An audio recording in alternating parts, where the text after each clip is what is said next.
সাবেক জনপ্রশাসন মন্ত্রী ফরহাদ হোসেন গ্রেফতার, রাজধানীর স্কাটন থেকে ধরেছে র্যাব।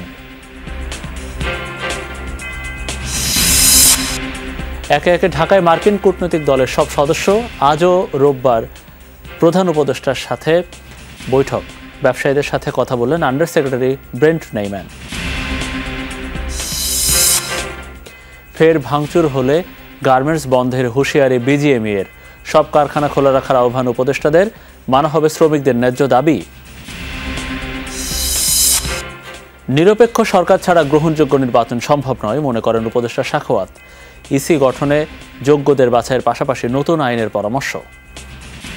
পুরো নির্বাচনী ব্যবস্থাকে পক্ষে নেওয়ার চেষ্টা সেটি অনেকটা কমবে। নির্বাচন কমিশন গঠন ঘটতে হওয়া উচিত একটা রাজনৈতিক ঐক্যমত্যের ভিত্তিতে। ইলেকশনের জন্য there has to be a kind of a neutral government. দেশবিরোধী ষড়যন্ত্র মোকাবেলায় ছাত্র জনতার ঐক্য ধরে রাখার তাগিদ, বিপ্লবের চেতনা ধারণ করে সব কালো আইন বাতিলের দাবি।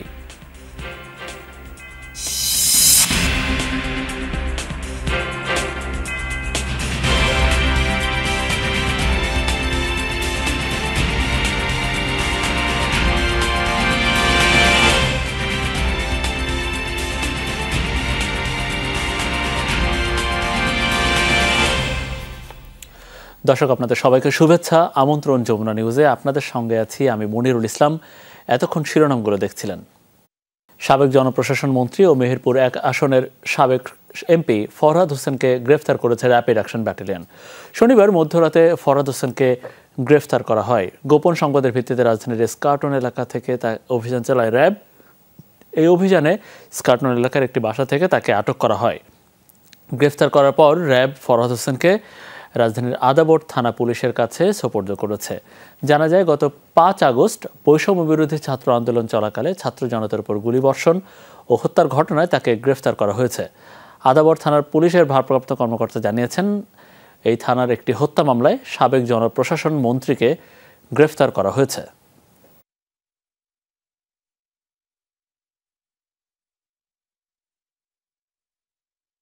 মন্ত্রী ফরহাদ সাহেব কি অ্যারেস্ট হয় থানায়? হ্যাঁ, কোনো হত্যা মামলায়? আমাদের থানার একটা হত্যা মামলায়। অন্তর্বর্তী সরকার দায়িত্ব নেওয়ার পর যুক্তরাষ্ট্রের প্রতিনিধি দলের প্রথম সফর ঢাকায়। বাংলাদেশের সঙ্গে দ্বিপাক্ষিক সম্পর্ক এগিয়ে নিতে অন্তর্বর্তী সরকারের সাথে নিবিড় সাক্ষাতে অংশ নেবে যুক্তরাষ্ট্রের প্রতিনিধি দল, যার নেতৃত্ব দেবেন মার্কিন অর্থ দপ্তরের সহকারী আন্ডার সেক্রেটারি ব্রেন্ট নেইম্যান। আলাদা আলাদা সময়ে ঢাকায় পৌঁছে প্রতিনিধি দলের সদস্যরা সফরের প্রথম দিনে ব্যবসায়ী প্রতিনিধি দলের সাথে বৈঠকে অর্থনীতি সংস্কারের তাগিদ দিয়েছেন তারা। 3 দিনের সফরে সকালে ঢাকায় আসেন যুক্তরাষ্ট্রের অর্থ দপ্তরের সহকারী আন্ডার সেক্রেটারি ব্রেন্ট নেইম্যান। শাহজালাল আন্তর্জাতিক বিমানবন্দরে তাকে স্বাগত জানান পররাষ্ট্র মন্ত্রণালয়ের রাষ্ট্রাচার প্রধান খন্দকার মাসুদুল আলম। পরে বেলা 11টার দিকে গুলশানে মার্কিন রাষ্ট্রদূতের বাসভবনে বাংলাদেশের ব্যবসায়ী প্রতিনিধিদের সাথে বৈঠক করেন ব্রেন্ট নেইম্যান। বৈঠকে জ্বালানি নিরাপত্তা, ডাটা সেন্টার, পরিবহন ও অর্থনৈতিক সংস্কার বিষয়ে আলোচনা হয়। এ সময় বেসরকারি খাতে বাণিজ্য ও বিনিয়োগের আহ্বান জানান ব্যবসায়ীরা। এখন যে এনভায়রনমেন্টটা আছে আপনার বিজনেস ইকোসিস্টেমটা, এটা কতটুকু সাপোর্টিভ, বা আমরা কোন সেক্টরে আপনার ইনভেস্টমেন্ট আছে, কোন সেক্টর কি ধরনের চ্যালেঞ্জ ফেস করছে, বা কোন ইমপ্রুভমেন্ট আমরা দেখছি কিনা, এই জিনিসগুলো নিয়ে আলোচনা হয়েছে।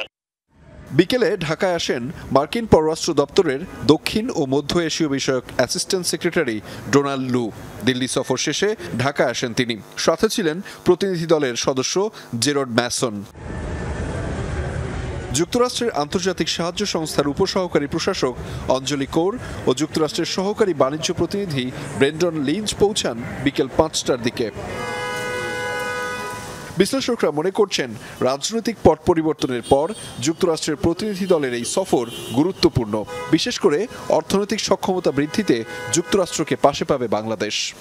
বাংলাদেশ এবং মার্কিন যুক্তরাষ্ট্রের যে মিউচুয়াল ইন্টারেস্টের জায়গাগুলি আছে, সেটা প্রতিবেশী রাষ্ট্রগুলির ক্ষেত্রে হোক, আঞ্চলিক রাষ্ট্রগুলির ক্ষেত্রে হোক, কিংবা বহির্বিশ্বে হোক, সেইগুলি প্রাধান্য পাবে। বাংলাদেশের অর্থনীতিতে মার্কিন যুক্তরাষ্ট্রের ভূমিকা আরো বাড়া উচিত। কূটনৈতিকগত এবং ভূকৌশলগত জায়গাতেও মার্কিন যুক্তরাষ্ট্রের সাথে আমাদের সম্পর্ককে নতুন মাত্রায় নিয়ে যাওয়া সম্ভব। আগামীকাল অন্তর্বর্তী সরকারের প্রধান উপদেষ্টা সহ বেশ কয়েকজন উপদেষ্টার সাথে সাক্ষাৎ করবে প্রতিনিধি দল। সই হতে পারে $200 মিলিয়ন তড়িৎ সহায়তার। আহমেদ রেজা, যমুনা নিউজ, ঢাকা। কাল থেকে সব পোশাক কারখানা খোলা রাখার আহ্বান জানিয়েছেন উপদেষ্টারা। অন্যথায় সুযোগ নেবে তৃতীয় পক্ষ। তারা জানান, গার্মেন্টস খাতের অস্থিরতা নিরসনে কাজ করছে একটি সেল। শ্রমিকদের ন্যায্য দাবির বিষয়ে ব্যবস্থা নেওয়া হবে। এদিকে উদ্যোক্তারা হুঁশিয়ারি দিয়েছেন, কোনো ধরনের ভাঙচুর হলে শ্রম আইন অনুযায়ী অনির্দিষ্টকালের জন্য কারখানা বন্ধ করে দেওয়া হবে। তৈরি পোশাক খাতের চলমান সংকট ও উত্তরণের বিষয়ে দুপুরে মতবিনিময় সভার আয়োজন করে বিজিএমইএ। আলোচনায় অংশ নেন মালিক ও শ্রমিক প্রতিনিধি সহ সরকারের 3 উপদেষ্টা। সভায় শিল্প মালিকরা এ খাতের অস্থিরতা তুলে ধরে বলেন, চলমান অস্থিরতায় এরই মধ্যে 270টি কারখানা বন্ধ হয়ে গেছে। দ্রুত সংকটের সমাধান না হলে ডিসেম্বরের মধ্যে আরও অনেক কারখানা বন্ধ হয়ে যেতে পারে। আগামীকাল কোনো কারখানায় সহিংসতা বা ভাঙচুর করা হলে বিধি অনুযায়ী সংশ্লিষ্ট কারখানা অনির্দিষ্টকালের জন্য ছুটি ঘোষণা করার হুঁশিয়ারি দেন উদ্যোক্তারা। 270টা গার্মেন্টস বন্ধ হয়ে গেছে এর মধ্যে। আর আমি গ্যারান্টি দিয়ে বলতে পারি, এই ডিসেম্বর পর্যন্ত এরকম আরও কত ফ্যাক্টরি বন্ধ হয়ে যাবে। আশুলিয়াতে কালকে আমরা সবাই বলবো, যদি কোনো কারণে কোনো ফ্যাক্টরি বন্ধ রাখে, আমাদের সেই ফ্যাক্টরিগুলিকে আমরা 13 রেখে বন্ধ দিয়ে ছাড়া আমাদের রাস্তা আমাদের থাকবে না। যদি কোনো ফ্যাক্টরিতে সরকার কোনো গণ্ডগোল হয় বা কাজ বন্ধ রাখে, 13 রেখে সেই ফ্যাক্টরি নো ওয়ার্ক নো পেতে বন্ধ হয়ে যাবে। সাভার, আশুলিয়া ও গাজীপুরের বিভিন্ন শিল্পাঞ্চলে শ্রমিক অসন্তোষের জন্য মালিকপক্ষকেই দায়ী করেন শ্রমিক নেতারা। বলেন, কারখানা চালু রেখে আলোচনার মাধ্যমে সমস্যার সমাধান করতে হবে। কোনো শ্রমিক কথা বললে তাকে চাকরি থেকে, কোনো অধিকার কথা বললে চাকরি থেকে বাইর করে দেওয়া হয়। ট্রেড ইউনিয়নের অধিকার তাদের নেই। অনেক কারখানার মালিকের ভুয়া ইয়েলো ইউনিয়ন বানিয়ে নিয়েছেন। এই কারখানা যদি বন্ধ হয়, এই শিল্প যদি বন্ধ হয়, তাহলে এর জন্য কিন্তু বাংলাদেশের প্রত্যেকটা মানুষ কিন্তু এটা সাফার করবে। আগামীকাল থেকে সব পোশাক কারখানা চালু রাখার আহ্বান জানান শ্রম উপদেষ্টা। বলেন, দ্রুত সমস্যা সমাধানের কাজ চলছে। এই যে স্যালারি আটকে আছে, স্যালারিটার বকেয়া বেতন যেটা মূল সমস্যা, এটাকে আগে অ্যাড্রেস করতে হবে। ইনসেন্টিভ দিয়ে দেয়া, ঋণ দিয়ে দেয়া, তো সেই জায়গা থেকে অনেক, সবার মধ্যে না, অনেক মালিকের মধ্যেও এই প্রবণতাটা আছে যে সামর্থ্য থাকা সত্ত্বেও সরকারের ইনসেন্টিভের জন্য বসে থাকা হয়। তৈরি পোশাক খাতের সমস্যা দ্রুত সমাধান না হলে শ্রমিক মালিক কেউই লাভবান হবে না, সুযোগ নেবে তৃতীয় পক্ষ, এমন অভিমত শিল্প উপদেষ্টার।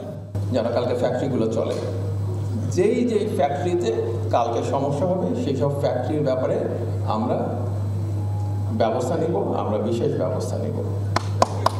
যদি ফ্যাক্টরি বন্ধ করে দিয়ে দেশের অর্থনীতিকে ক্ষতিগ্রস্ত করার জন্য কোনো মহল চেষ্টা করে, সেটাও আমরা মনে রাখবো। পোশাক খাতে অস্থিরতা তৈরির জন্য দায়ীদের বিরুদ্ধে কঠোর ব্যবস্থা গ্রহণের কথা জানান উপদেষ্টা ফরিদ আক্তার। আমরা কি কেউ চাই যে এই কারখানা, এই অর্ডারগুলো অন্য দেশে চলে যায়? অন্য দেশগুলো তো নেওয়ার জন্য উঠে পড়ে লেগে আছে। তো কাজে কোনো অবস্থাতেই আমরা যেন এইটা হতে না দিই। আলোচনায় অংশ নেন পুলিশ এবং সেনাবাহিনীর ঊর্ধ্বতন কর্মকর্তারা। শিল্পের নিরাপত্তায় মালিক শ্রমিক উভয় পক্ষকে আলোচনার মাধ্যমে সমস্যা সমাধানের পরামর্শ দেন তারা। Masuduzzaman Robin, Jamuna News, Dhaka. GPH quantum B600TR বাংলাদেশের উচ্চ শক্তি সম্পন্ন একমাত্র রড। যত শক্তিশালী নির্বাচন কমিশন গঠন করা হোক না কেন, নিরপেক্ষ সরকার ছাড়া গ্রহণযোগ্য নির্বাচন সম্ভব নয়, এই মন্তব্য করেছেন অন্তর্বর্তী সরকারের উপদেষ্টা doctor M Sakhawat Hossain. Democracy International আয়োজিত আলোচনা সভায় বক্তারা বলেন, ইসি গঠনে বিদ্যমান আইন বাতিল করতে হবে, আন্তর্জাতিক নীতিমালা অনুসরণ করে নতুন আইন করার পরামর্শ তাদের। ছাত্র জনতার আন্দোলনে সরকার পতনের পর দেশ সংস্কারের দাবি সবখানেই। নির্বাচন কমিশন যেখানে অন্যতম গুরুত্বপূর্ণ। ডেমোক্রেসি ইন্টারন্যাশনাল আয়োজিত ইসি গঠনের আলোচনা অনুষ্ঠানে অংশ নেন রাজনৈতিক দল, শিক্ষার্থী ও সুশীল সমাজের প্রতিনিধিরা। আলোচকরা বলেন, ইসি গঠনে কেবল প্রশাসন বা বিচারালয় থেকে আসতে হবে এমন অলিখিত নিয়ম নয়, যোগ্যদের বাছাই করা উচিত যে কোনো সেক্টর থেকে। 90-এর অভ্যুত্থান পরবর্তীতে যেটি হয়েছে যে 3টি জোটের নেতৃত্বে আন্দোলন হয়েছে এবং পরবর্তীতে কিন্তু 3টি জোট একটা ঐক্যমতে পৌঁছেছে। তখন কিন্তু সংবিধানে ছিল না, অনেক কিছু ছিল না। 7 সদস্য বিশিষ্ট একটা সার্চ কমিটি হয়, যাদের কাজ হবে তারা ওই যে ইন্দোনেশিয়ান আপনার কমিটির স্টাইলে তারা প্রাথমিকভাবে সবার কাছে নাম চাবে এবং কেন তাকে প্রপোজ করতেছে, তার যোগ্যতাটা কি সেটা মাস্ট বি তারা লিখবে। 120-এ বলেছে স্টাফ, ইলেকশন কমিশনের স্টাফ রাষ্ট্রপতি শ্যাল যা চাবেন তাই দিতে হবে, কিন্তু ওই শ্যালের তো কোনো ভ্যালু নাই, কারণ ওখানেও তো প্রাইম মিনিস্টার অ্যাডভাইস লাগবে। আলোচকরা বলেন, ক্ষমতার মোহে সব দখলের সংস্কৃতি থেকে বের হয়ে সুস্থ ধারায় ফিরতে হবে। সাংবিধানিক কমিশনের মাধ্যমে নির্বাচন কমিশনের নিয়োগ দিতে হবে এবং এই সাংবিধানিক কমিশনে প্রধানমন্ত্রী, সংসদের প্রধানমন্ত্রী, নির্বাচিত বিরোধী দলের নেতা এবং সুপ্রিম কোর্টের চিফ জাস্টিস, এই 3 জন অথবা তাদের প্রতিনিধি। রাজনৈতিক দলগুলো নাম দেখ, তাদের মধ্যে কোন দল কাদেরকে নাম দিচ্ছে সেই নামগুলো পাবলিক করা হোক, সেগুলোর উপরে এই ধরনের গোল টেবিল আলোচনার আয়োজন করা হোক। রাজনৈতিক দলগুলোর কাছ থেকে নাম নেওয়া এটা আমি মনে করি কঠিন কিছু না। রাজনৈতিক দল থেকে নিতে হবে, নাগরিক সমাজ থেকে নিতে হবে, শিক্ষা বিভাগের কাছ থেকে নিতে হবে, ছাত্রদের কাছ থেকে নাম নিতে। কমিশন গঠনে সব শ্রেণী পেশার মানুষের সমন্বয়ে সার্চ কমিটি এবং পুরো প্রক্রিয়া স্বচ্ছ করার পরামর্শ দেন বক্তারা। চিফ জাস্টিস কে হবেন, তিনি হবেন নেক্সট কেয়ারটেকার সরকারের প্রধান, এই ধরনের একটি রাজনৈতিক দৃষ্টিভঙ্গি মাথায় কাজ করে, ফলে গোটা অ্যাপয়েন্টমেন্টটাই হয়ে যায় পলিটিক্যাল। সুতরাং পলিটিক্যাল কোনো অ্যাপয়েন্টমেন্ট কার্যক্রমের সাথে জুডিশিয়ারিকে ইনভলভ করা ঠিক নয়। পদ্ধতি সংস্কার করে যদি আমরা আনুপাতিক ভোটের দিকে যাই, আমার মনে হচ্ছে রাজনৈতিক দলগুলোর মধ্যে এই যে বর্তমান হানাহানি এবং পুরো নির্বাচনী ব্যবস্থাকে পক্ষে নেওয়ার চেষ্টা, সেটি অনেকটা কমবে। নির্বাচন কমিশন গঠন ঘটতে হওয়া উচিত একটা রাজনৈতিক ঐক্যমত্যের ভিত্তিতে। সরকার নির্ধারণ করবে না যে কারা ওই গণমাধ্যমের এবং নাগরিক সমাজের প্রতিনিধি হবে, যাতে সব মতের সব ওই যে চিন্তা ভাবনার সন্নিবেশন ঘটে। অন্তর্বর্তী সরকারের উপদেষ্টা ও সাবেক নির্বাচন কমিশনার এম সাখাওয়াত হোসেন বলেন, ব্যক্তির চেয়ে পরিবেশ তৈরি করা জরুরি।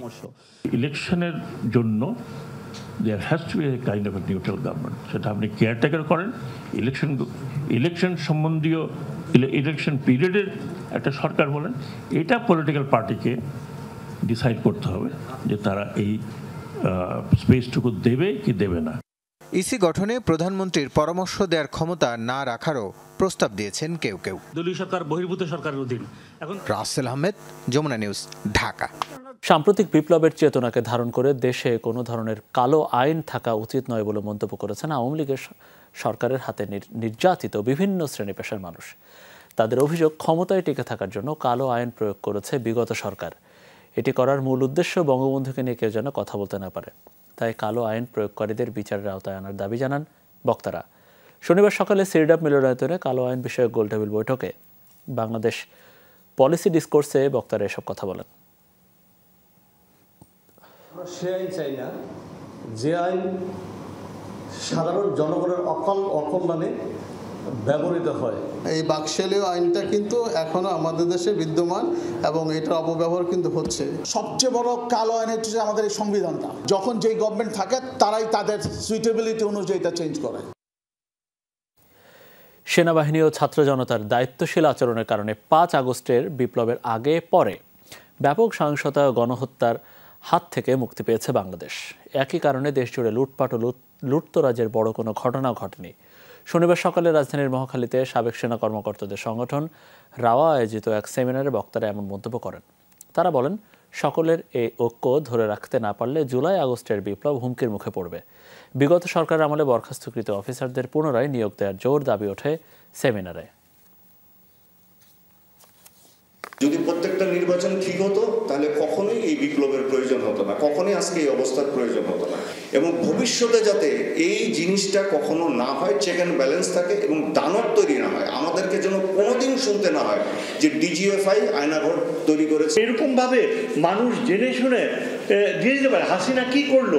আমি গত 2 বছর ধরে যখনই আমি টিভি টক শোতে আসি, I never called Awami League a government, I always called it a terrorist. সরকারের সার্বিক কর্মকাণ্ড নিয়ে হতাশ জাতীয় নাগরিক কমিটি। মাজার মন্দিরে প্রতিনিয়ত হামলা হচ্ছে, অথচ এ বিষয় নিয়ে আইনশৃঙ্খলা রক্ষাকারী বাহিনী কাজ করছে না। সেসব নিয়ে সরকারের কোনো পদক্ষেপও নেই। ঢাকা রিপোর্টার্স ইউনিটির সাগর রুনি মিলনায়তনে অনুষ্ঠিত জাতীয় নাগরিক কমিটির প্রথম সংবাদ সম্মেলনে এসব কথা বলেন উপস্থিত বক্তারা। সম্মেলনে সামান্তা শারমিন বলেন, আহত নিহতদের তালিকা এখনও সরকার করতে পারেনি, দ্রুত করতে হবে। জাতীয় নাগরিক কমিটির আহ্বায়ক নাসির আব্দুল্লাহ বলেছেন, গণভোট নাকি গণপরিষদে নতুন সংবিধান হবে তা জনগণ সিদ্ধান্ত নেবে। অনেকদিন ধরে এসব ঘটনা ঘটলেও সরকারের নিষ্ক্রিয় ভূমিকা আমাদের অবাক করেছে। পুলিশ বাদে অন্যান্য আইন শৃঙ্খলা বাহিনীকেও নীরব থাকতে দেখেছি আমরা। এসব ঘটনায় সরকারের কাছ থেকে যে প্রতিক্রিয়া মানুষ আশা করেছিল তা পূরণ করতে পারেনি সরকার। ক্যাম্পাসগুলোতে ছাত্র রাজনীতির ফরমেশন এবং রূপরেখা নিয়ে যে আলোচনা পর্যালোচনাগুলো চলছে, সেটা যখন ঠিক হয়ে যাবে, যারা গণতান্ত্রিক ছাত্র শক্তিতে থেকে গেছেন সেসব অবধি তারা এবং অন্য শিক্ষার্থীরা তারা মিলে তখন সে সিদ্ধান্ত। জিপিএইচ কোয়ান্টাম B600TR বাংলাদেশের উচ্চ শক্তি সম্পন্ন একমাত্র রড। প্রয়োজনীয় সংস্কার করে সত্যিকার অর্থে গণতান্ত্রিক ব্যবস্থা প্রতিষ্ঠা করাই হবে অন্তর্বর্তী সরকারের প্রধান কাজ।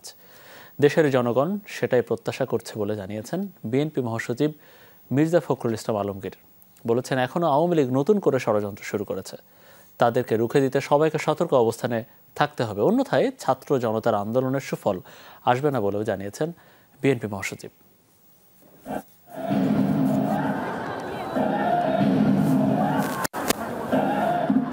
কোটা সংস্কার আন্দোলনের শুরু থেকে শেষ পর্যন্ত ঘটনা প্রবাহের প্রতীকী উপস্থাপনা ছিল কেন্দ্রীয় শহীদ মিনারে। এতে তুলে ধরা হয় ফ্যাসিবাদী নির্যাতনের বিপরীতে ছাত্র জনতার সাহসী গাথা।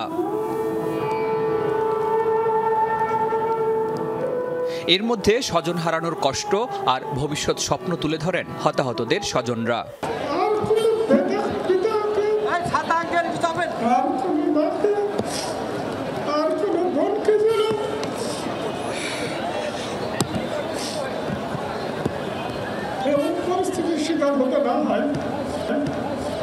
সে গেছিল তার মিছিলে, তারে নিয়ে কোন আসে না মরছে নরসিংহরায়কে আমি উপযুক্ত বিচার আপনি লাগাতে চাই। সরকারের কাছে আমার এটাই আবেদন, আমার ছেলের জানি একটা চোখ দিয়ে দেখতে পারে।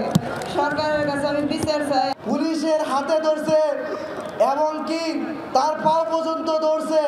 আমাকে এবারের মতো ক্ষমা করেন, কিন্তু তারা ক্ষমা করে নাই। সারাদিনই গুড়ি গুড়ি বৃষ্টি, তার মাঝেই জুলাই গণ অভ্যুত্থানের হতাহতদের স্মরণে বিএনপির এই কর্মসূচিতে যোগ দেন দলীয় নেতাকর্মীরা। ছিলেন অন্যান্য রাজনৈতিক দল ও নাগরিক সমাজের প্রতিনিধিরাও। যেই স্বাধীনতা আমরা কামনা করি সেই স্বাধীনতা আমাদের ধরে রাখতে হবে। দয়া করে আপনি ফট করে দেশে ঢুকেন। এবার স্বজন হারার কষ্টর বেদনার গল্প আমরা আপনাকে শোনাবো ইনশাআল্লাহ। সরকারি অফিসগুলিতে এখন পর্যন্ত তার ছবি আছে, এই ব্যাপারে সরকারের সুস্পষ্ট সিদ্ধান্ত থাকে। এই ঘৃণা আর সংবিধান একসাথে চলতে পারে।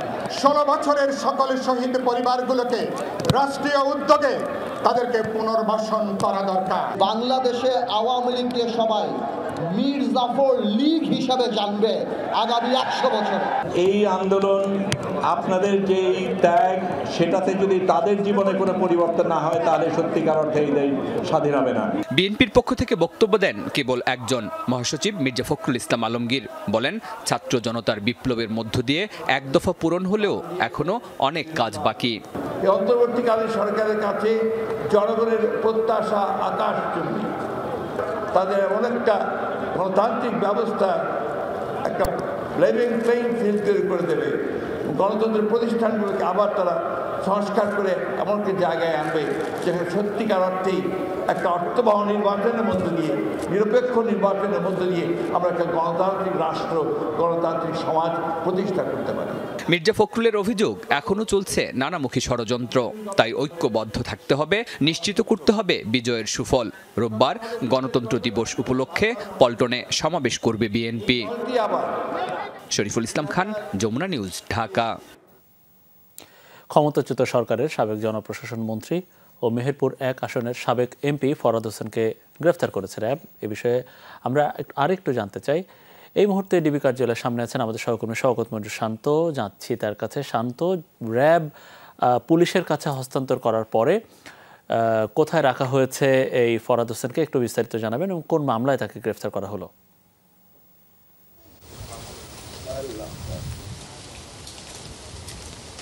মনির, আমরা কিছুক্ষণ আগে তাকে ডিবি কার্যালয়ে নিয়ে আসতে দেখেছি এবং তার আগে আমরা আদাবর থানায় গিয়েছিলাম। সেখানে আমরা দেখেছি র্যাব আদাবর থানার কাছে হস্তান্তর করেছিলেন তাকে এবং সেখান থেকেই তাকে কিন্তু আদাবর থানা থেকে ডিবি কার্যালয়ে নিয়ে আসা হয়েছে কিছুক্ষণ আগে। এবং আমরা জানতে পেরেছি যে ইস্কাটন থেকে তাকে আটক করা হয়েছে এবং গণ অভ্যুত্থানের সময় যে ছাত্রদের যে আন্দোলন ছিল, বৈষম্য বিরোধী ছাত্র আন্দোলন, সেখানে ছাত্রদের উপরে গুলি চালানোর নির্দেশ এবং এই কার্যকলাপের সাথে জড়িত থাকার কারণে তার নামে মামলা করা হয়েছে। 4টি মামলার খবর আমরা জানতে পেরেছি আদাবর থানার এবং তাকে এই মামলার আওতায় কিন্তু তাকে আটক করা হয়েছে এবং আদাবর থানায় খুব বেশি সময় তাকে রাখা হয়নি। এমনকি তিনি কিন্তু গাড়িতেই অবস্থান করছিলেন, র্যাবের যে গাড়িটি, সেই গাড়ি থেকে পরবর্তীতে কিন্তু পুলিশের গাড়িতে করে তাকে এখানে নিয়ে আসা হয়েছে এবং আমরা যতটুকু জানতে পেরেছি যে আগামীকালকেই হয়তোবা তাকে কোর্টে তোলা হতে পারে, এমন তথ্য আমরা জানতে পেরেছি এখন পর্যন্ত। মনির। জি, অনেক অনেক ধন্যবাদ আপনাকে শওকত মঞ্জুর শান্ত। সাবেক স্বরাষ্ট্রমন্ত্রী আসাদুজ্জামান খানের ছেলে সাফি মোদাসের জ্যোতির 4 দিনের রিমান্ড দিয়েছেন আদালত। তার নির্দেশে আশুলিয়ায় পুলিশ ছাত্র জনতার উপর গুলি করেছিল জানিয়ে 7 দিনের হেফাজত চেয়েছিলেন বাদীপক্ষের আইনজীবীরা। অপরদিকে আসামিপক্ষের আইনজীবীরা বলছেন যথাযথ তদন্ত না করে অভিযোগ আনা হয়েছে। শনিবার বিকেল 4টার খানিক পরে আদালতে হাজির করা হয় সাফি মোদাসের জ্যোতিকে। আদালতে তার বিরুদ্ধে আনিত অভিযোগ প্রসঙ্গে বাদীর আইনজীবীরা উল্লেখ করেন 4 আগস্ট আশুলিয়া থানাধীন ডেইরি ফার্ম এলাকায় অভিযুক্ত আসামির নির্দেশে হত্যার উদ্দেশ্যে ছাত্র জনতার উপর গুলি করে পুলিশ। এই ঘটনায় আহত হন মামলার বাদী বেসরকারি বিশ্ববিদ্যালয়ের শিক্ষার্থী রবিউস সানি শিপু সহ বেশ কয়েকজন গুলিবিদ্ধ হন। এই মামলায় শেখ হাসিনা, আসাদুজ্জামান কামাল সহ আরও অন্যান্য নেতৃবৃন্দকে তাদের ষড়যন্ত্রিক অপরাধমূলক ষড়যন্ত্রের কারণে তাদেরকে আসামি করা হয় এবং এই আসামি তার বিরুদ্ধে অপরাধমূলক ষড়যন্ত্র এবং ঘটনাস্থলে থেকে তার নেতৃত্বে আওয়ামী সন্ত্রাসীরা ওই মিছিলে গুলি চালায় এবং তাকে এই মামলায় তারমুক্ত আসামি করা হয়। তদন্তকর্মী কর্মকর্তা প্রাথমিকভাবে এই আসামির বিরুদ্ধে ঘটনার সঙ্গে জড়িত বিদায় জড়িত থাকার বিষয়ে বিভিন্ন তথ্যপত্র উদ্ঘাটন করেন। অপরদিকে আসামি পক্ষের আইনজীবীরা বলছেন শুধুমাত্র পুলিশের কয়েক কর্মকর্তার সঙ্গে বন্ধুত্ব থাকায় মামলায় আসামি করা হয়েছে জ্যোতিকে। তদন্ত করে এর সঠিক যারা অপরাধী তাদেরকে বের করার জন্য, আর যদি তাদেরকে বের করে না হয় তাহলে প্রকৃত অপরাধী তারা আড়ালে থেকে যাবে এবং যারা নিরপরাধ, যারা এই ঘটনার সাথে সম্পৃক্ত না, তাদেরকে যদি এই মামলায় আনা হয় তাহলে কি রাজনৈতিক হয়রানি এবং উদ্দেশ্যমূলকভাবে এই মামলায় আমাদেরকে জড়ানো হয়েছে। 11 আগস্ট সাবেক প্রধানমন্ত্রী শেখ হাসিনা সহ 29 জনের নাম উল্লেখ করে এই মামলা দায়ের করা হয়। মামলায় সাবেক স্বরাষ্ট্রমন্ত্রী আসাদুজ্জামান খান, সাবেক শিক্ষামন্ত্রী মহিবুল হাসান চৌধুরীকেও আসামি করা হয়েছে। রিয়াজ রায়হান, যমুনা নিউজ, ঢাকা।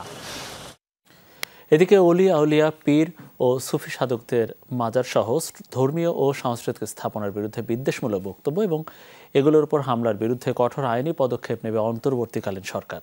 দুপুরে প্রধান উপদেষ্টার প্রেস উইং থেকে সংবাদ বিজ্ঞপ্তিতে এই তথ্য জানানো হয়েছে।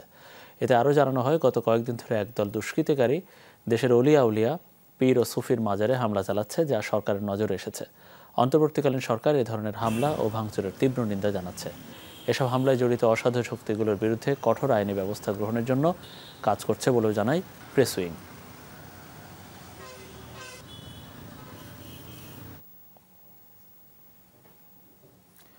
বিদ্যুৎ খাতে এখনকার যে লোডশেডিং, ভোগান্তি, আমদানি বকেয়া এবং গ্রাহকের উপর বিলের চাপ, এজন্য গুটি কয়েক প্রতিষ্ঠানকে সুবিধা দেওয়ার নীতিকে দায়ী করছেন বিশ্লেষকরা।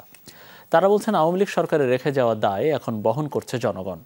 গ্যাস অনুসন্ধান না করে এলএনজি আমদানির সিদ্ধান্তও প্রশ্নবোধক বলে মনে করেন তারা। বলছেন 15 বছরে এ খাতে সুশাসন প্রতিষ্ঠা করা যায়নি, উল্টো বহন করতে হচ্ছে বড় ধরনের আর্থিক ক্ষতি। গেল 1.5 দশকে আগের চেয়ে কয়েক গুণ বেড়েছে বিদ্যুতের উৎপাদন। তৈরি হয়েছে বেশ কয়েকটি মেগা প্রকল্প, যেমন বাংলাদেশ ও চীনের যৌথ উদ্যোগে বাস্তবায়িত হয়েছে পায়রা তাপবিদ্যুৎ কেন্দ্র। ইন্দোনেশিয়া থেকে আমদানি করা কয়লা দিয়ে এখান থেকে মেলে 1200 মেগাওয়াট বিদ্যুৎ। আবার ভারতের সাথে সুন্দরবন সংলগ্ন এলাকায় তৈরি হয়েছে রামপাল তাপবিদ্যুৎ কেন্দ্র। এর বাইরে আন্তঃদেশীয় গ্রিড লাইনের মাধ্যমেও ভারত থেকে আমদানি করা হয় 1160 মেগাওয়াট। আর সীমান্ত সংলগ্ন ভারতের আদানি গ্রুপের ঝাড়খণ্ড থেকেও আসার কথা 1500 মেগাওয়াটের মতো। দেশের 7-8টি বড় শিল্প গোষ্ঠীও আছে বিদ্যুৎ উৎপাদনে। এক সামিট গ্রুপের আওতায় ছোট বড় 14টি বিদ্যুৎ কেন্দ্র, যেগুলোর সক্ষমতা প্রায় 2200 মেগাওয়াট। এর বাইরে বহুল আলোচিত এস আলম গ্রুপের হাতে আছে 1224 মেগাওয়াট বিদ্যুৎ। তাছাড়াও United, Orion, Unique, Dorin, Confidence ও বারাকা গ্রুপের হাতে আছে বিদ্যুৎ কেন্দ্রের মালিকানা। দলগতভাবে একটা গোষ্ঠী তৈরি করেছে এবং তাদের দিয়ে একটা অলিগার শ্রেণী তৈরি করেছে এবং তাদেরকে দিয়ে এই ধরনের ক্ষেত্র প্রস্তুত করে এই লুণ্ঠনটা করেছে এবং যার পরিপ্রেক্ষিতে আজকের এই লোডশেডিং, আজকের এই মূল্যবৃদ্ধি, আজকের এই আপনার বকেয়া বিল পরিশোধ না করার অক্ষমতা। বিদ্যুতের দাম গত 15 বছরে কত শতাংশ বেড়েছে, এইটার দিকে তাকালে এটা তো কোনো স্বাভাবিক ঘটনা না।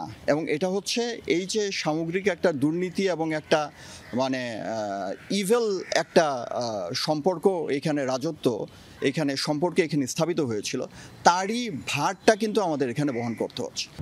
বেসরকারি খাতের পাশাপাশি বিদ্যুতে আমদানি নির্ভরশীলতাকে মরার উপর খাড়ার ঘা হিসেবে দেখছেন বিশেষজ্ঞরা।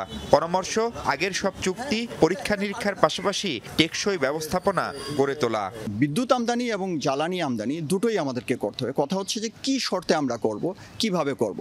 বিদ্যুতের জন্য যেভাবে এককভাবে ভারতের উপর নির্ভর করা হয়েছে, এই নির্ভরতা তো আত্মঘাতী। আমাদের কাছে এটা অবাক লেগেছে যে সম্ভাব্য গ্যাস থাকবার পরেও এটিকে না এক্সপ্লোর করে কেন আমরা অন্তত এলএনজি আমদানির দিকে গেলাম, এটি আসলে সুযোগ ছিল না। সেই সাথে সঞ্চালন ব্যবস্থার দিকে দ্রুত নজর দিতে কার্যকর উদ্যোগ গ্রহণ ও তা বাস্তবায়নে অন্তর্বর্তী সরকারকে তাগিদ দিচ্ছেন তারা। মাহফুজ মিশু, যমুনা নিউজ, ঢাকা। বারবার ব্যয় বাড়িয়ে মাতারবাড়ি বিদ্যুৎ প্রকল্পের নামে মূলত প্রকল্প বিলাস হয়েছে, এমনটাই মন্তব্য করেছেন বিদ্যুৎ, জ্বালানি ও খনিজ সম্পদ মন্ত্রণালয়ের উপদেষ্টা মোহাম্মদ ফাউজুল কবির খান। শনিবার বিকেলে কক্সবাজারের মাতারবাড়ি বিভিন্ন প্রকল্প এলাকা পরিদর্শন শেষে তিনি বলেন 36,000 কোটি টাকার বিদ্যুৎ কেন্দ্রের খরচ বাড়িয়ে 57,000 কোটি টাকা করা হয়েছে। এই প্রকল্পের দুর্নীতি ও অনিয়মের অভিযোগগুলো খতিয়ে দেখা হবে। জনগণের সরাসরি উপকার হয় না, এরকম প্রকল্প গ্রহণ থেকে বেরিয়ে আসতে হবে বলেও মন্তব্য করেন উপদেষ্টা। 57,000 কোটি টাকা, তারপরে 8,000 কোটি টাকা যে প্রকল্প হচ্ছে, যদি আপনি জিজ্ঞেস করেন যে এই প্রকল্পের সাধারণ মানুষ কিভাবে উপকৃত হচ্ছে, সেটা কিন্তু খুব বেশি না। যারা এই যে শুধুমাত্র যদি 1200 মেগাওয়াট বিদ্যুৎ উৎপাদনের জন্য যদি 57,000 টাকা খরচ হয়, তাহলে তো মানুষ উপকৃত হচ্ছে না। পোশাক শিল্পের উপর বাংলাদেশের অর্থনীতি নির্ভর করছে, তাই এই শিল্পের বিকাশে দলমত নির্বিশেষে সবাইকে ঐক্যবদ্ধভাবে কাজ করার আহ্বান জানিয়েছেন বিএনপি স্থায়ী কমিটির সদস্য আমির খসরু মাহমুদ চৌধুরী। সন্ধ্যায় বনানীতে হোটেল সারিনায় বিজিএমইএ নেতাদের সাথে বৈঠক শেষে এসব কথা বলেন তিনি। আমির খসরু বলেন, গার্মেন্টস শিল্পকে বাধাগ্রস্ত করে বেশি দূর আগানোর সুযোগ নেই, তাই মালিক শ্রমিক সবাইকে ঐক্যবদ্ধভাবে কাজ করার আহ্বান জানান তিনি। বলেন, গার্মেন্টস শিল্পকে ধ্বংস করতে দেশি বিদেশি চক্রান্ত সবসময় কাজ করেছে, যা এখনও অব্যাহত আছে।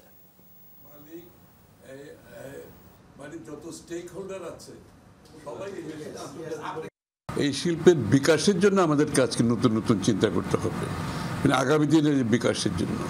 তো এই জন্য আমি মনে করি আমাদের শ্রমিক মালিকের যে নিজেদের মধ্যে একটা সমঝোতার কথাবার্তা চলতেছে, আমি মনে হয় এটার গুরুত্ব সহকারে দুই পক্ষই এটাকে গুরুত্ব দিচ্ছে, যাতে করে শিল্পটা অব্যাহতভাবে চলতে থাকে, কোনো বাধাগ্রস্ত না হয়।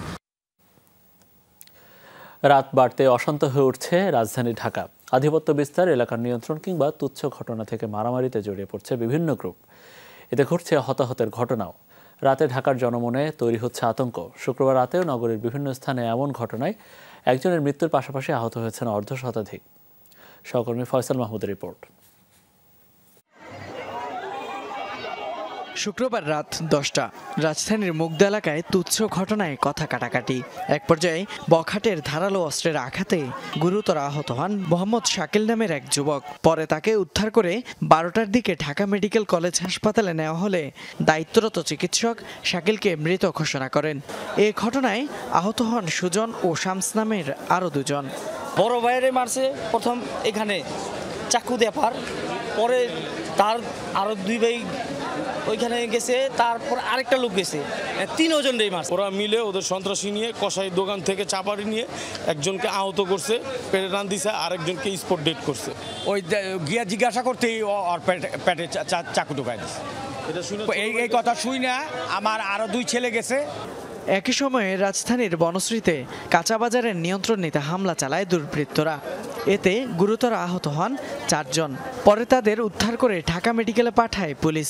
ভুক্তভোগীদের অভিযোগ, হামলার আগে বিষয়টি পুলিশকে জানালেও ব্যবস্থা নেয়নি তারা। এগুলো সন্ত্রাস, সব শীর্ষ সন্ত্রাসী, এগুলো জেলখানা থেকে বাইরে এই অত্যাচারগুলো শুরু করছে স্যার। ওই বাজার নিয়ে একটা যে কোনো মুহূর্তে একটা মার্ডার হয়, আজকে মার্ডার অবস্থায় অস্ত্র আছে, তারপরও পুলিশ ওদেরকে ধরলো না আজকে। হাসিনা পতন হইল, ওখানে মানে আরেক আমেরিকার দলে আইয়া ওখানে জায়গা দিছে ডবল, ওখানে ওরা পানি দিতে দিব না। শুধু মুগদা বা বনশ্রী নয়, আইনশৃঙ্খলা বাহিনী সক্রিয় না থাকায় হামলা সংঘর্ষের ঘটনা ঘটেছে রাজধানীর আরও কয়েকটি স্থানে। মোহাম্মদপুরের শেখেরটেক এলাকায় দুর্বৃত্তরা ঘর থেকে ডেকে নিয়ে যায় রিফাত হাওলাদার নামের এক তরুণকে। কথা কাটাকাটির এক পর্যায়ে ছুরিকাঘাত করা হয় তাকে। পুলিশের সাহায্য চাইলেও না পাওয়ার অভিযোগ পরিবারের। আমার ছেলে যা শুধু থামাইতে গেছে, কারণ ও একটা ছাত্রদলের কাজ করছে, ও একটা বাংলাদেশের ভালো চায়, এজন্য থামাইতে গেছে স্যার। এজন্য ওরে পিছন থেকে একজন এসে পেটের মধ্যে আঘাত করছে। আজকে আমার চাচুর সাথে হয়েছে, কালকে এটা অন্য কারোর সাথে হবে না সেটা তো কোনো গ্যারান্টি নাই। এর আগে রাজধানীর যাত্রাবাড়ির জনপদের মোড়ে দায়িত্বরত অবস্থায় আশরাফ আলী নামে এক পুলিশ কনস্টেবলকে ধারালো অস্ত্র দিয়ে আঘাত করে দুর্বৃত্তরা। পরে গুরুতর আহত অবস্থায় তাকে নিয়ে আসা হয় ঢাকা মেডিকেলে।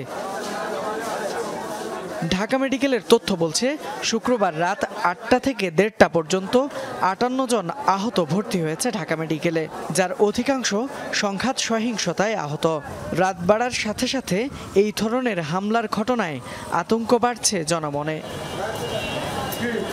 ফয়সাল মাহমুদ, যমুনা নিউজ, ঢাকা। বোটানিক্যাল গার্ডেনে যেতে এখন আর কারো দ্বিধা নেই। সবুজের রাজ্যে হারাতে ভাবতে হচ্ছে না খরচার কথা, কারণ টিকিটের দাম 20 টাকা থেকে 100 টাকা করার পর অনেকে মুখ ফিরিয়ে নিয়েছিলেন। শুক্রবার বিকেল থেকে আবারও এই উদ্যানে বেড়েছে মানুষের ভিড়, কেননা প্রবেশ মূল্য 70 টাকা কমিয়ে করা হয়েছে এখন 30 টাকা। বন ও পরিবেশ মন্ত্রণালয়ের সংক্রান্ত প্রজ্ঞাপন জারির পর দর্শনার্থীর সংখ্যা বেড়েছে এখন 3 থেকে 4 গুণ। বোটানিক্যাল গার্ডেন ঘুরে এসে জানাচ্ছেন সহকর্মী ভাস্কর ভাদুরী, ছবি তুলেছেন রাকিবুল ইসলাম।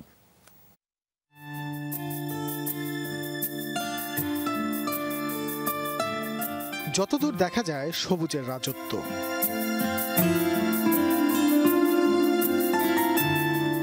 মাঝে মাঝে সেই সবুজ পাতার ফাঁক গলে আকাশের দেখা মেলাও ভাব।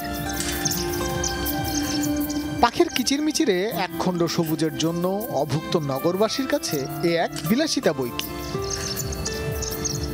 মিরপুরের শেষ প্রান্তে এই বোটানিক্যাল গার্ডেন। 215 একর জমি জুড়ে এই উদ্যানে আছে 80,000-এরও বেশি উদ্ভিদ।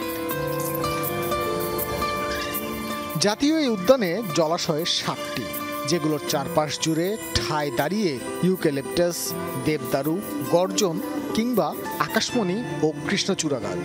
শুধু তাই নয়, বোটানিক্যাল গার্ডেনের 3.5 একর জায়গা জুড়ে রয়েছে গোলাপ বাগান, যেখানে শীতকালে দেখা মিলবে 200-রও বেশি প্রজাতির গোলাপ। নগরবাসীর অন্যতম পছন্দের এই স্থানটিকে আরও আকর্ষণীয় করে গড়ে তোলার পরিকল্পনার কথা জানান পরিচালক। বুধবার বন ও পরিবেশ মন্ত্রণালয় থেকে টিকিটের মূল্য ৩০ টাকা নির্ধারণের পর পাওয়া গেছে অভাবনীয় সাড়া। একবার এটা ১০০ টাকা করা, সেটা কিন্তু আমি নিজেকে যখন একটা সাধারণ মানুষের জায়গা থেকেও চিন্তা করছি, তখন আমার কাছেও জিনিসটা কি নাই, অ্যাকসেপ্টেড নয়। তো কারণ আপনি ৫ গুণ পরিমাণ রেভিনিউ এখানে মানুষের উপর বাড়িয়ে দিয়েছেন। তো আমাদের দেশের মানুষ এখনও এতটা ধনী হয়নি যে তারা কি ইকোসিস্টেম সার্ভিস নেবে বা এখানে এসে ঘুরবে, একটু এটার জন্য এত পেমেন্ট করবে। তো আমি তখন থেকেই কি আমি এটার জন্য খুব ইফোর্ট দিচ্ছিলাম, আমার ডিপার্টমেন্ট এটার জন্য ইফোর্ট দিচ্ছে। টিকিটের দাম বাড়ানোর পর পার্কে লোক সমাগম নেমে এসেছিল অর্ধেকে। উদ্যানে যারা নিয়মিত হাঁটতে অথবা ব্যায়াম করতে আসেন, নতুন মূল্যে তাদের মুখেও এখন হাসি।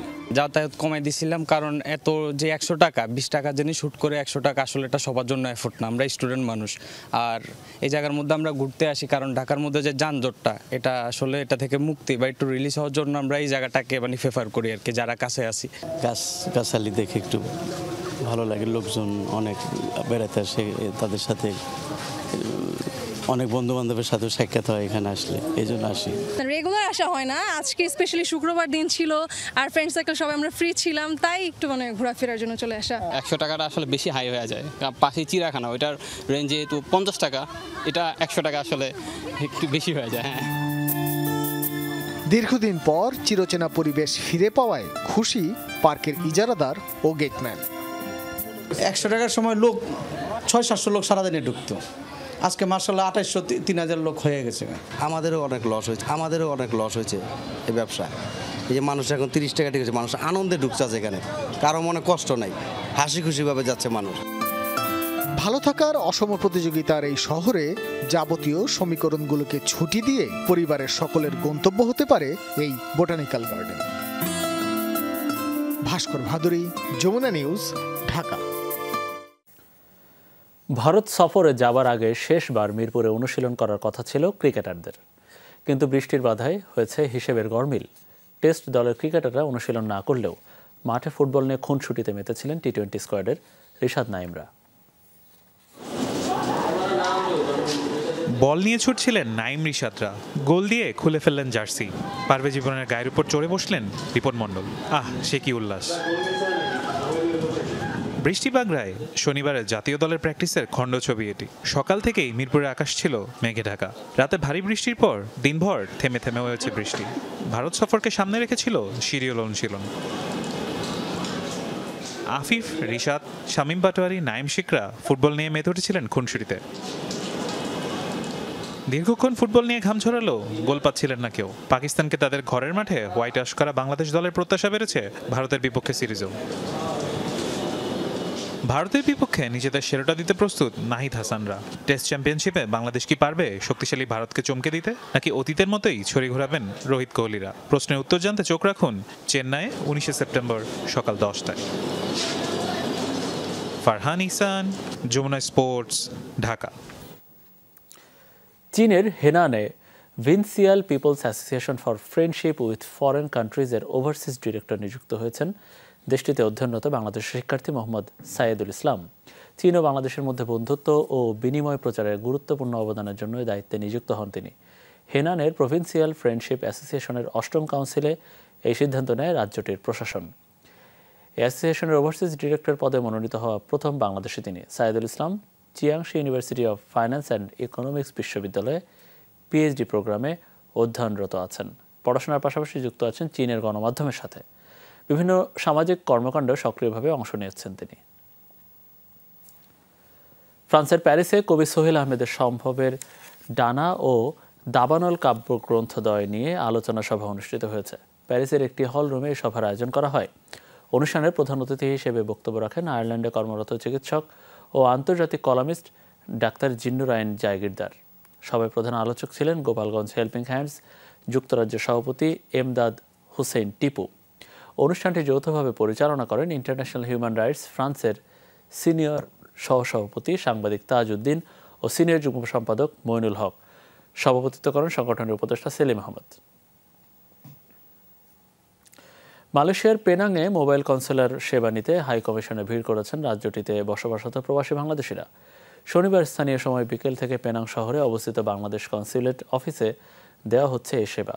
প্রবাসীদের পাসপোর্টের আবেদন গ্রহণ, বায়ো এনরোলমেন্ট সম্পন্নকরণ, MRP পাসপোর্ট প্রদান সহ বিভিন্ন কনস্যুলার সেবা দিচ্ছে কুয়ালালামপুরের বাংলাদেশি দূতাবাস।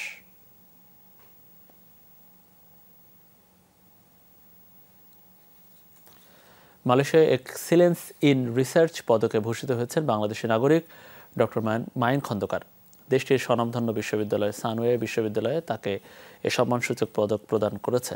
মেধাবী ডক্টর মাইন খন্দকার একই বিশ্ববিদ্যালয়ে ফলিত পদার্থ বিজ্ঞান ও বিকিরণ প্রযুক্তি বিভাগে অধ্যাপক হিসেবে কর্মরত আছেন। মালয়েশিয়া থেকে সহকর্মী আহমদুল কবিরের পাঠানো তথ্য ছবি নিয়ে রিপোর্ট।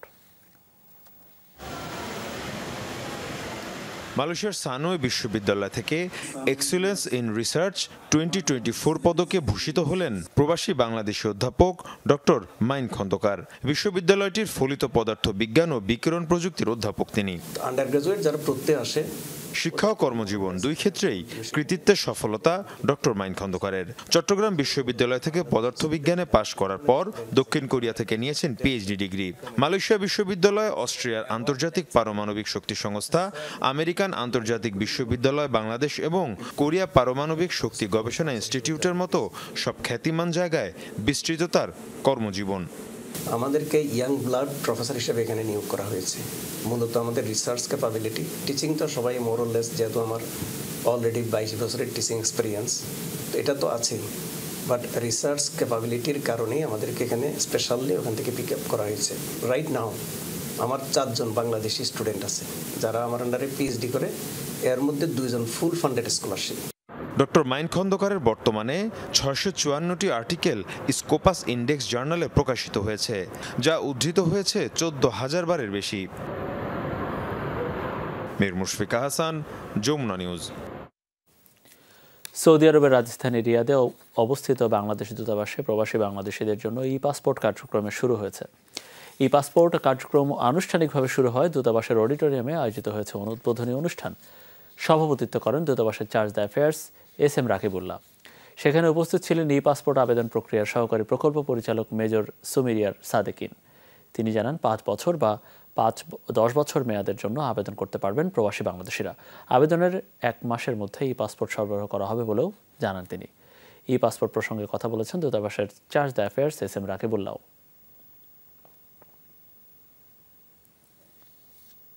সারা দেশে বৈষম্য বিরোধী ছাত্র আন্দোলনে আহত ও শহীদ পরিবারের সাথে মতবিনিময় সভা করেছেন সমন্বয়করা। বিকেলে ঠাকুরগাঁওয়ে বৈষম্য বিরোধী ছাত্র আন্দোলনের মতবিনিময় সভায় যোগ দেন সাজিস আলম। বলেন, আগামীর বাংলাদেশের পররাষ্ট্রনীতি হবে ছাত্র জনতার মতামতের উপর ভিত্তি করে। রাষ্ট্র সংস্কার শুরু করতে হবে নিজেদের ঘর থেকে। কোনো জায়গায় ঘুষ, চাঁদাবাজি, সন্ত্রাস প্রশ্রয় না দেওয়ার আহ্বান জানান তিনি। মেধাবীদের ভবিষ্যতে দেশের হাল ধরতে এগিয়ে আসারও আহ্বান জানান এই ছাত্রনেতা। আগামীর যে বাংলাদেশ, সেই বাংলাদেশের যে পররাষ্ট্রনীতি হবে, সেটিও হবে ছাত্র জনতার মতামতের উপরে ভিত্তি করে। আমরা কি ওই স্বামী স্ত্রীর পররাষ্ট্রনীতি চাই? অন্যায়ের বিরুদ্ধে আপনার এই প্রতিবাদ, এই রাস্তায় নেমে আসা, এই সাহসটুকু যদি জারি না থাকে, তাহলে এই অন্যায়কারীরাই অন্য কোনো রূপে আপনার সামনে এসে উপস্থিত হবে। নওগাঁয় সদর উপজেলা পরিষদের অডিটোরিয়ামে সভা অনুষ্ঠিত হয়। এতে উপস্থিত ছিলেন বৈষম্য বিরোধী ছাত্র আন্দোলনের কেন্দ্রীয় সমন্বয়ক মাহিন সরকার, কুবরাতুল আইন কানিজ, আল রাকিব সহ আরও অনেকে। বক্তারা স্বাধীন বাংলাদেশের সকল অপশক্তির বিরুদ্ধে রুখে দাঁড়াতে সবাইকে ঐক্যবদ্ধ থাকার আহ্বান জানান।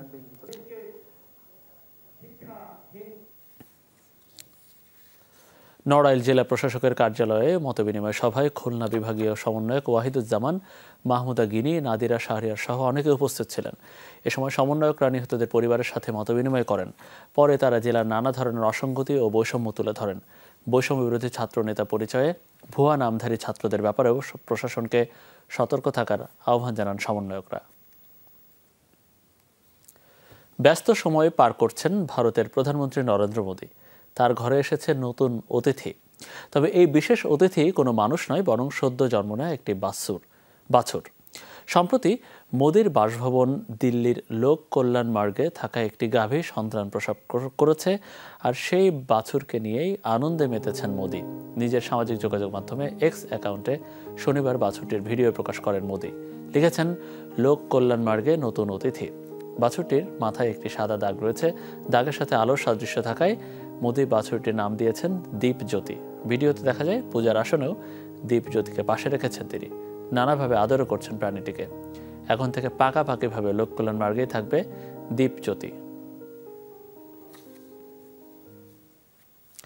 দর্শক, এই ছিল আমাদের যমুনা নিউজের আয়োজনে। এতক্ষণ আমাদের সাথে থাকার জন্য আপনাদের সবাইকে অনেক অনেক ধন্যবাদ।